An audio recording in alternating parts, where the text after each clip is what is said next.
आज गणेश चतुर्थी है। आप सभी को गणेश चतुर्थी की बहुत बहुत बधाई हो। गणेश क्या है? गणेश हमारा विवेक है, गणेश हमारी विनयता है। श्री गणेश जी महाराज हमारा विवेक भी है और श्री गणेश जी महाराज हमारी विनयता भी है, हमारी विनम्रता भी है। जो विवेक से काम करता है और विनम्रता में अपने जीवन को जीता है, समझ लेना कि वो गणेश जी की पूजन रोज करता है, प्रतिदिन कर रहा है, क्योंकि उसमें विनम्रता भी है, उसमें विवेक भी है और बड़ी जरूरी है।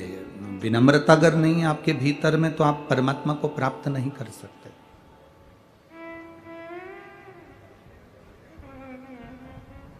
माउंट एवरेस्ट पर चढ़ना और कैलाश पर्वत पर चढ़ना, दोनों में अंतर है। मेरा नाम गुड़िया गुप्ता है, पति का नाम विजय गुप्ता है, ग्राम पोस्ट रजत पार्क, जिला पालघर, महाराष्ट्र से हूँ। कहीं बैठी हो तो हाथ हिला सकती हैं। आप ही हैं? दोनों हाथ हिला दो एक बार वापिस। हाँ, ऐसे हिला दो। गुरुजी,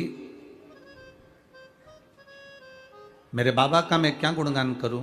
मेरे पति 20 साल से दारू पीते थे।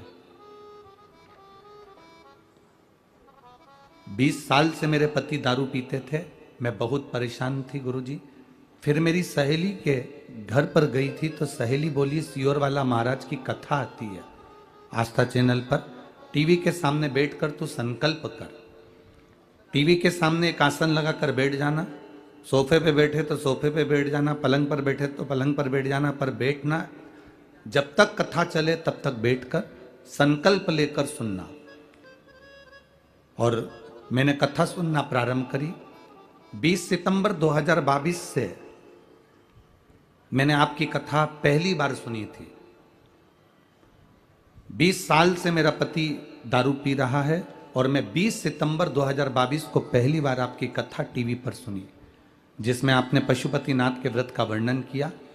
बाबा से संकल्प करा, टीवी के सामने बैठकर संकल्प करा कि मेरा पति दारू नहीं छोड़ता, कुछ ऐसी कृपा कर दो बाबा कि मेरे पति की दारू छूट जाए। मैं पशुपति व्रत प्रारंभ कर रही हूँ। और जिस दिन मेरे पति की दारू छूट गई, मैं पंडाल में जाकर कथा जरूर सुनूंगी, ये मैंने बाबा से निवेदन करा और संकल्प लिया। 2022 में मैंने बाबा से 20 सितंबर को संकल्प लिया और कथा सुनी। बाबा का मैं क्या गुणगान करूं गुरुदेव। पति ने, मैंने पशुपति व्रत पूरा कर लिया, पर पति दारू छोड़ने को तैयार नहीं हुआ। मैं समझाती, नहीं मानते। तब किसी ने कहा कि केवल टीवी पर बैठकर कथा सुनी है आपने, एक बार कहीं मौका मिल जाए तो पंडाल में बैठकर कथा सुनो। तब आपकी कथा पावागढ़ में चल रही थी, गुजरात में। मैं पालघर से पावागढ़ चली गई और पावागढ़ के गुजरात में जब कथा चली तब मैंने एक दिन की कथा को सुना और बाबा से प्रार्थना कहा, बाबा तेरी इस रज को मैं यहाँ से लेकर जा रही हूँ कथा के पंडाल से। बाबा तू ऐसी कृपा करना कि मेरा पति अगर मदिरा को भी छुए तो उसको विष नजर आए, ऐसी कृपा कर देना। बाबा को कहकर मैं पावागढ़ की कथा से रज को स्पर्श कर कर अपने मस्तक पर लगाकर चली गई और बाबा को कहकर गई। और बाबा ने ऐसी कृपा करी गुरुदेव कि जो मेरा पति 20 साल से दारू नहीं छोड़ पाया, उसने दारू से नफरत कर ली। और एक दिन मैंने उसकी परीक्षा भी ली। मैंने कहा, अगर तुम्हारा मन करता है और तुम्हें अगर बेचैनी लग रही हो तो मैं मंगवा कर दे देती हूँ। मेरा पति कहता है, ना जाने मुझे क्या हो गया, जब उसको देखता हूँ दारू को तो मुझे नफरत सी लगती है। उस दिन से दारू छोड़ी है। मैं बाबा को प्रणाम करने के लिए। बैठिए बहन, दोनों हाथ एक बार हिला दो। हर हर महादेव। बधाई आपको, बाबा की कृपा बनी रहे। बैठिए। शिव तत्व इसी को कहते हैं।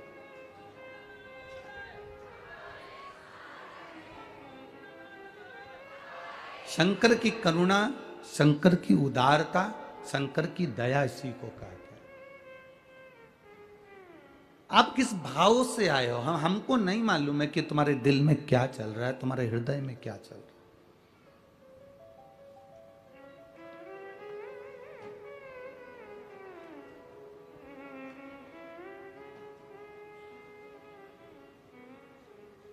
जब इस व्यासपीठ के पास में हम आते हैं, झोली पसार कर यहाँ पर बाबा को नमन कर कर कहते हैं, बाबा ये जितने आए हैं और जितने टीवी के सामने सुन रहे हो, जितने मोबाइल पर सुन रहे हो, जितने फेसबुक पर सुन रहे हो, जहां बैठे हो, अगर ये झोली ना पसार पाए तो इनके लिए हम झोली पसारते और इनकी झोली भर कर भेजते।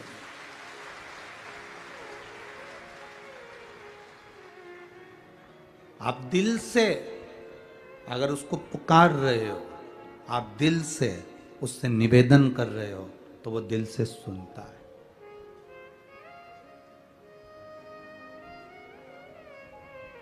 आए बड़ी दूर से हो, हम जानते हैं कि यहाँ पूना नगर में हमारा कोई छोटा सा सीओर नहीं है कि 5 मिनट में सीओर पहुंच गए, 5 मिनट में कुबेरेश्वर धाम पहुंच गए,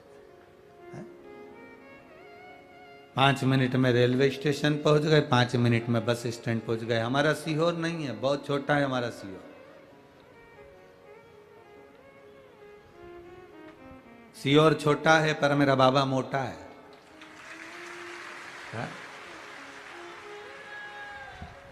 वो कुबेर भंडारी बड़ा मोटा है। वो तो ये पुणे है, और पुणे के अंतर्गत, मुंबई के अंतर्गत कोई भी जगह छोटी नहीं होती। थोड़ा दूर रेलवे स्टेशन दूर, बस स्टैंड दूर, हॉस्पिटल दूर, तो कहीं कोई कार्य दूर, बहुत दूर दूर सब बसे हुए होते हैं। तब जाकर तुम एकत्रित होते हो, यहाँ आए हो, टाइम निकाल कर पहुंचे हो।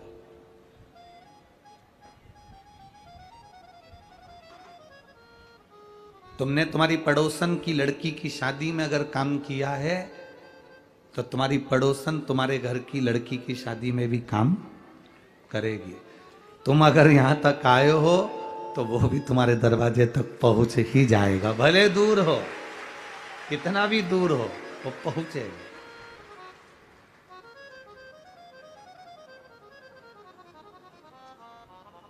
बस को खड़ी करने के लिए बस स्टैंड की जरूरत है, रेल को खड़ी करने के लिए रेलवे स्टेशन की जरूरत है, हवाई जहाज को खड़ा करने के लिए एयरपोर्ट की जरूरत है, हेलीकॉप्टर को खड़ा करने के लिए हेलीपैड की जरूरत है, अपनी गाड़ी को खरीद करने के लिए पार्किंग की जरूरत है, और भोलेनाथ को दिल में लाने के लिए नूतन हृदय की जरूरत है। निर्मल मन सो मोहि पावै। आपका दिल, आपका मन जितना पवित्र होगा, जिस भाव से आप बाबा को रिझाने का प्रयास करोगे, उतने भाव से बाबा रिझ जाएगा। अष्ट विनायक में तीसरे नंबर के विनायक हैं बल्लालेश्वर विनायक। बल्लालेश्वर विनायक जो तीसरे नंबर पर हैं, ये हमारी विश्वास की दृढ़ता को प्रबल करने वाले। एक सेठ और एक सेठानी, जिनका बेटा बल्लाल,